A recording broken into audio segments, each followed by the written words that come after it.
காலை வணக்கம் நண்பர்களே. இன்றைய முக்கிய செய்திகளை பார்ப்போம்.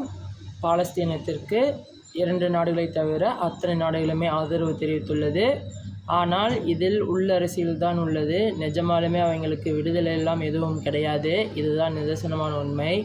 அப்படி அவர்கள் இந்த காலத்தில் சுதந்திரத்தை பெற்று என்ன செய்ய போகிறார்கள்? சிந்தித்து பாருங்கள். இஸ்ரேலுடன் இருந்தால் அவர்களுடைய வாழ்வு மிகச் சிறப்பானதாக இருக்கும். அத்துடன் மிகவும் முன்னேறக்கூடியதாக இருக்கும். அதை விடுத்து தனியாக போடுகிறேன் என்று ஆதி காலத்து பாட்டையே பாடிக்கொண்டிருந்தால் இந்த பாலஸ்தீனம் என்பதெல்லாம் முன்னேறாது.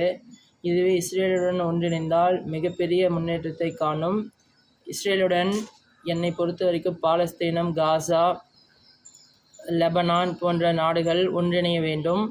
அத்துடன் சிரியாவில் ஒரு பகுதியை இஸ்ரேலுடன் இணைத்தால் மிகவும் நன்றாக இருக்கும். ஜோர்டனிலும் பாதி பகுதிகளை இணைக்க வேண்டும். ஒரு மிகப்பெரிய நாடானது இஸ்ரேல் வளமிக்கதாக மாறும். இதுதான் எமது கனவும், இஸ்ரேல் நாட்டுடைய கனவும் கூட.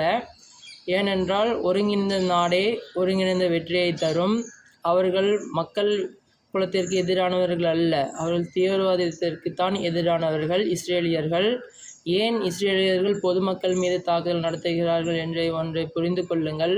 பொதுமக்களை அவர்கள் தாக்குதல் நடத்தவில்லை. அவர்கள் பொதுமக்களாக ஹமாஸ் தீவிரவாதிகள் இருக்கின்ற காரணத்தாலேயே இஸ்ரேலியர்கள் வேறு வழியில்லாமல் தாக்குதல் நடத்த வேண்டியதாக உள்ளது. இதன் காரணமாகவே ஹமாஸ் மீது தாக்குதல் நடத்துவதற்கு மக்களை கேடயமாக பயன்படுத்துகிறார்கள். இதனால் தான் இஸ்ரேலும் வேறு வழியில்லாமல் மக்கள் மீது தாக்குதல் நடத்துகின்றது. அதுபோல் கட்டடத்தில் தாக்குதல் நடத்துவதற்கு காரணம், கட்டடத்துக்கு அடியில்தான் சுரங்கங்களை அமைத்து இன்று வரை பிணைய கைதிகளை பாதுகாத்து வருகின்றனர். இதன் காரணமாகவே வேறு வழியில்லாமல் இஸ்ரேல் நாடானது கட்டடத்தையும் தகர்க்க வேண்டியுள்ளது. அதனால்தான் மிகப்பெரிய தாக்குதலை மேற்கொண்டு வருகின்றனர். இதனை உணர வேண்டும்.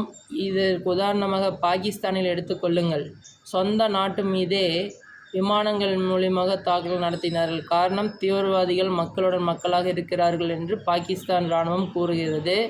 அதுபோலத்தான் நீங்கள் இஸ்ரேலுக்கு வந்தால் தக்காளி சட்னி, பாகிஸ்தானிற்கு வந்தால் ரத்தம் என்று நினைக்கக்கூடாது. இருவருக்கும் ஒரே மனநிலைதான். தீவிரவாதிகள் எந்த ரூபத்தில் இருந்தாலும் வேறு இருக்க வேண்டும்.